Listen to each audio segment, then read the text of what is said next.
В эфире новости. Я и мои коллеги расскажем о самых заметных новостях к этому часу. В студии Василий Радченко и коротко о главном.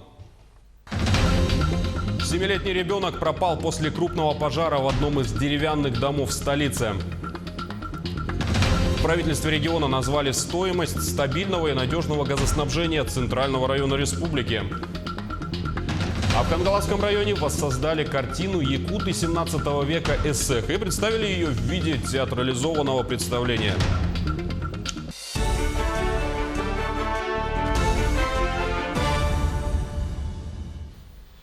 Режим чрезвычайной ситуации муниципального значения объявлен в нескольких районах Якутии, в частности в Верхоянском, Усть-Алданском и Нюрбинском.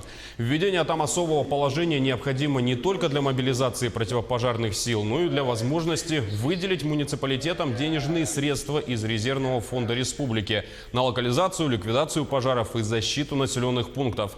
Также главам центральных и заречных районов рекомендовано заранее подготовиться и провести разъяснительную работу с населением. На территории Верхоянского района 12 пожаров, из них 5 локализовано и 10 пожаров они возле населенных пунктов.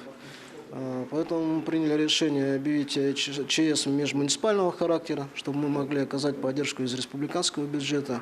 До этого мы выделяли 10 тонн топлива, мотопомпы.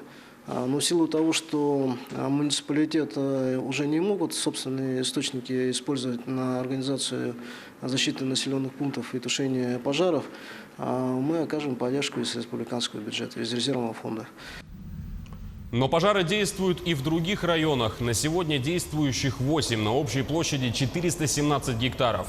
Помимо названных выше Верхоянского, Усть-Алданского и Нюрбинского, есть, но уже локализованные в Нерюнгринском и Усть-Майском районах. В Верхоянском предварительной причиной стал переход огня на лесной фонд с земель иных категорий. В остальных же случаях всему виной оказались сухие грозы. В ликвидации и тушении задействованы 260 человек. Это и пожарные, и авиалесоохрана, и добровольцы, а также 16 единиц техники. Пожары наносят вред не только в лесах. Родные не могут найти 7-летнего ребенка в частном доме в Якутске по улице Покровское кольцо 4. Деревянный дом полностью сгорел в огне. На месте работают пожарные и все экстренные службы, а также следственно-оперативная группа. По словам очевидцев, огонь вспыхнул на 2-м этаже, где в этот момент играл мальчик. По словам матери, она бросилась в горящий дом, но не смогла найти своего сына. Причина пожара пока не установлена, но, как говорят очевидцы, соседи, был слышен хлопок, и огонь мгновенно охватил весь 2-й этаж дома.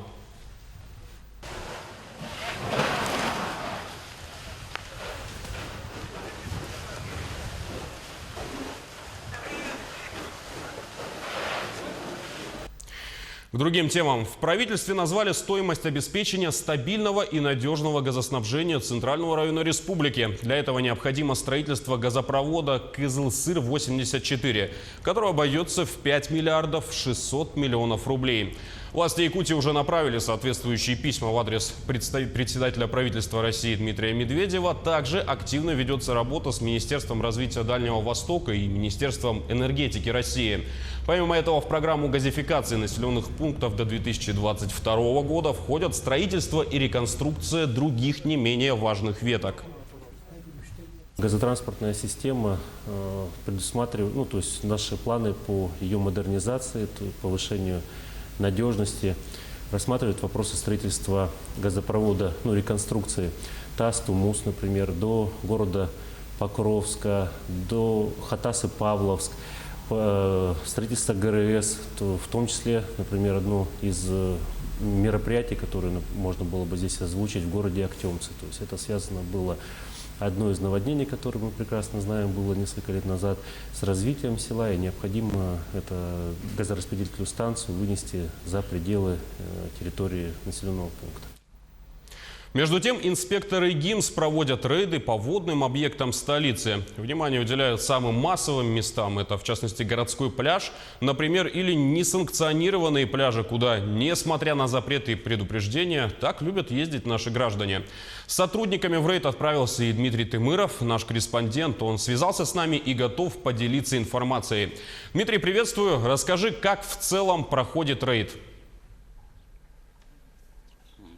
Добрый день, Василий. Сейчас мы с инспекторами ГИМС находимся на территории 203-го микрорайона, где обычно в жаркие теплые дни скапливаются горожане. Здесь они проводят профилактические беседы, и они отмечают, что в эти теплые дни и жаркие дни люди не забывали про безопасность на водных объектах. Хочется сказать, что подобные рейды здесь проводятся не только на территории города Якутска, они их проводят, начиная с территории Кангаласов до Табаги.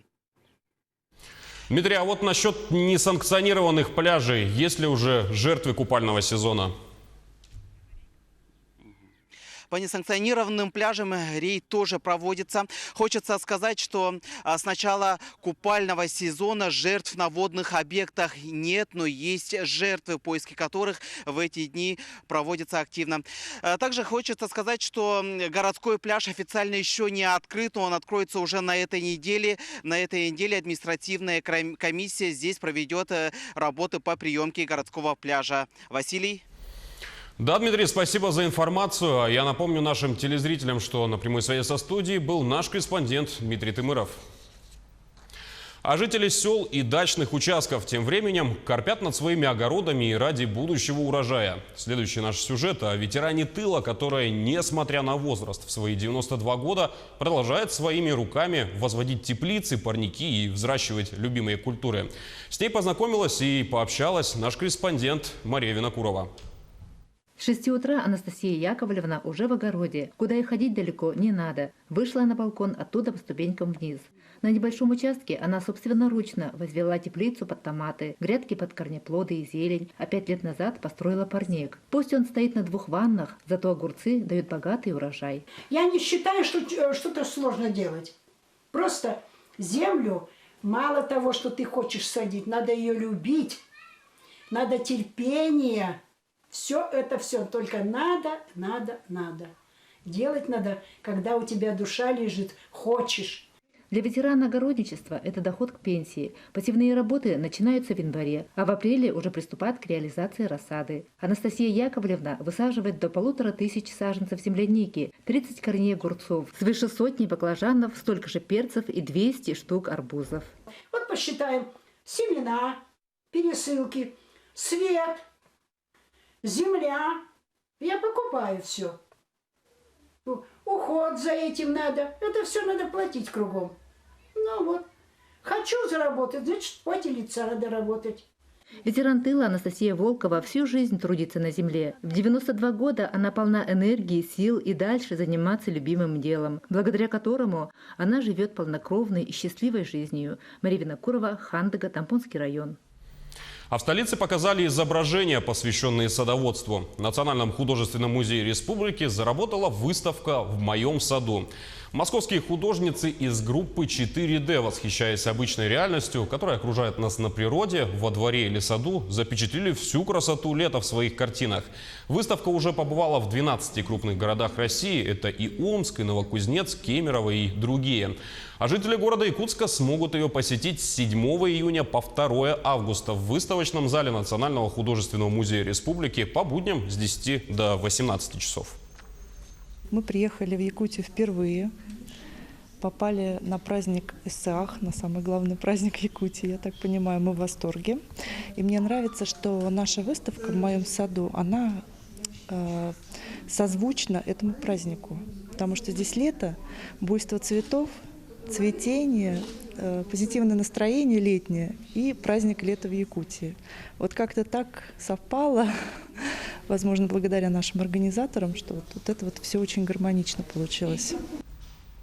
Но не только столица в эти дни пышет искусством. В Хангалатском районе воссоздали картину художника-краеведа Михаила Носова «Якуты 17 века. Эссех», да еще и в виде театрализованного представления. На показе побывала и готова поделиться впечатлениями Виолетта Засимова. 2019 год в Хангаласском Улусе посвящен 300-летию со дня рождения первого якутского депутата, праправнука легендарного тыгына Сафрона Сыранова.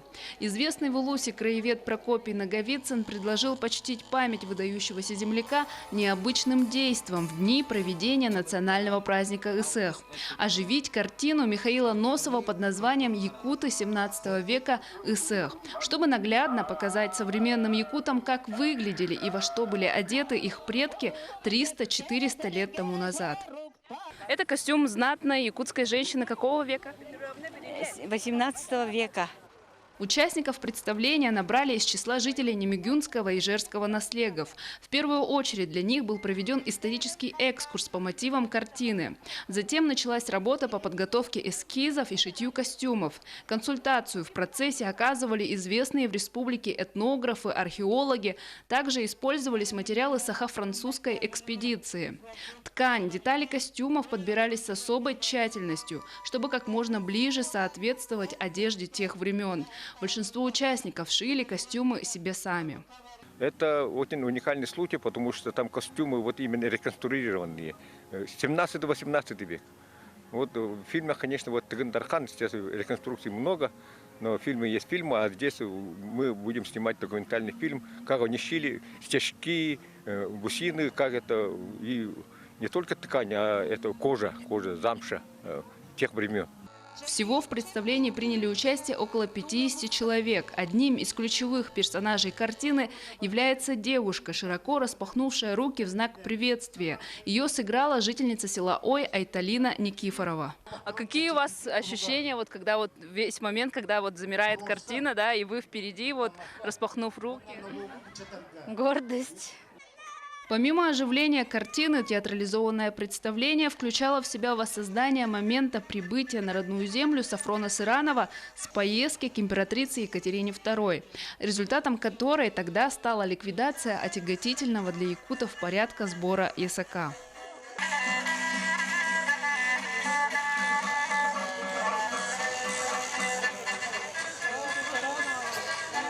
Виолетта Засимова, Федор Тарасов, Хангаласский улус. На этом у нас пока вся информация. До встречи в следующем часе на Якутия 24.